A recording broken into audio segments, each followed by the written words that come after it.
Senior journalist మహాభాష్యం శంకర్ అకాల మరణం పత్రికా రంగానికి తీరని లోటు అని, ఆయన ఆత్మకు శాంతి చేకూరాలని పలువురు జర్నలిస్టులు పేర్కొన్నారు.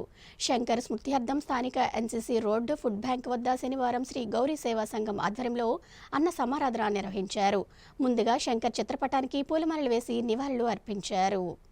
సీనియర్ జర్నలిస్ట్ మహాభాష్యం శంకర్ స్మృత్యర్థం స్థానిక ఎన్సీఎస్ రోడ్డు ఫుడ్ బ్యాంక్ వద్ద శనివారం శ్రీ గౌరీ సేవా సంఘం ఆధ్వర్యంలో సీనియర్ జర్నలిస్టు కాండ్రేగుల శేఖర్ సహచర జర్నలిస్టులతో కలిసి అన్న సమారాధన నిర్వహించారు. ఈ సందర్భంగా శంకర్ చిత్రపటానికి పూలమాలలు వేసి నివాళులర్పించారు. ఆయన ఆత్మకు శాంతి కలగాలని 2 నిమిషాల పాటు శ్రద్ధాంజలి ఘటించారు. శంకర్ వ్యక్తిత్వాన్ని, ఔన్నత్యాన్ని, ఆయన మంచితనాన్ని, ఆయన అందించిన సహాయ సహకారాలు, ఆయనతో ఉన్న అనుబంధాన్ని గుర్తు చేసుకున్నారు. అనంతరం జర్నలిస్ట్ సోదరుల చేతుల మీదుగా ఫుడ్ బ్యాంక్ వద్ద అన్నార్తులకు అన్న సమారాధన నిర్వహించారు. ఈ కార్యక్రమంలో సీనియర్ జర్నలిస్టులు శివప్రసాద్, గమిడి కోటేశ్వరరావు, ఎంఎంఎల్ నాయుడు, లక్ష్మణరావు, ఎలిశెట్టి సురేష్, పంచాది అప్పారావు, చౌదరి, జైరాస్, గౌరీ, సంఘం ప్రతినిధులు కనిశెట్టి సుధాకర్, ముల్లేటి నాయుడు, ఆడారి వెంకటరమణ, కాళ్ల ప్రసాద్, బొడ్డేటి కుమార్ తదితరులు పాల్గొన్నారు.